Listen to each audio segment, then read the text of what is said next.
Assalomu alaykum aziz do'stlar. Sizlar bilan Agromat YouTube kanalimizda ko'p kishi qiziqayotgan, hamma so'rayotgan T118 mini traktorimizni obzor qilamiz. Traktorimiz 18 ot kuchiga ega, bir portion, faqat orqasi tortadi.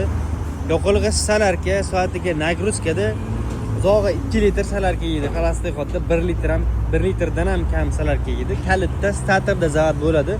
Rollari mexaniki bo'lmasa ham juda ham yumshoq ishlangan. Tablosida necha soat ishlaganini ko'rsalaringiz bo'ladi.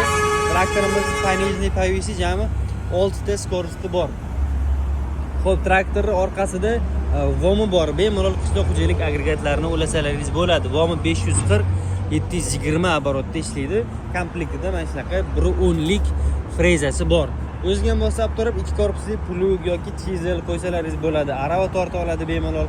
Orqa balonni agatga moslab turib, kengaytirib turatirsalaringiz bo'ladi. Naqdga oladigan akalarimizga xudo xolasa kelishtirib arzonroq beramiz. Manzillarimiz Vohadan kelganingizda, Erkinpostdan Toshkent kirganingizda o'ng qo'lda yoki Vodiyga bormoqchi bo'lsalaringiz, Qo'qon, Dang'ara, Zapchas bozorida ham filiallarimiz bor. Xudo xolasa video yoqqan bo'lsa like bosing va pastdagi nomerlarga murojaat qilsanglar, yana ham batafsilroq tushuntirib, narxlarni chiroyli qilib, arzonroq narxlarda qilib beramiz.